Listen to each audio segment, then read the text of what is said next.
First, climate change is real. It's due to increasing CO2 primarily from fossil fuel burning. Humans are burning those fossil fuels. Climate change is systematic shifts over time in average temperatures, concentrations of precipitation, the distribution of that precipitation over time. Climate change is the most profound global crisis of our era. People have been producing a large amount of greenhouse gases over a short amount of time. By the mid-century, it's expected that Pittsburgh will be about 5 degrees Fahrenheit warmer than it was at the beginning of this century. By the end of the century, it's expected that Pittsburgh's summers will be just like Alabama's summers are today.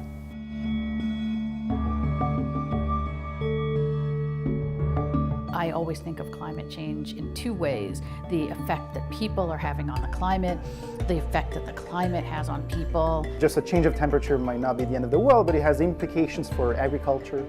It has implications for where people want to live, whether people will have reasons to escape certain places. If you look at how cities have been built around the shores of the oceans, you can see that a small amount of sea level rise will result in a large amount of people being displaced.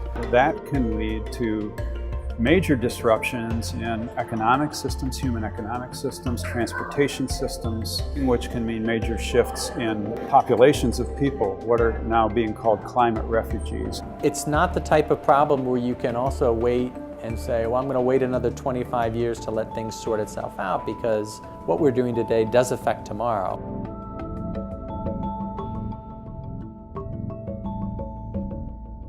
I think about climate change in our modern world, I think of it in two ways. One is knowing that it's always occurred, it's always been profoundly impactful for humans, but then also thinking about our current era of anthropogenic climate change as something really, really new. What we mean by the Anthropocene is the age of humans. And we call it that because the number of humans now is rising up toward 8 billion. And the impacts of human activities are seen in essentially all Earth systems, both living and non-living parts of the system. The speed and the intensity with which it is occurring is going to have unfathomable impacts and is already having extraordinary impacts on human existence. We are able to have such momentous impacts on the face of the Earth and on the atmosphere. Understanding the Anthropocene is important in getting all of us human beings to recognize our responsibility for the effects that we are having. And instead of simply having these unintended effects, to think intentionally and to change our culture in such a way that we can sustain not only human life, but the life of all the creatures in the web of life on which we depend.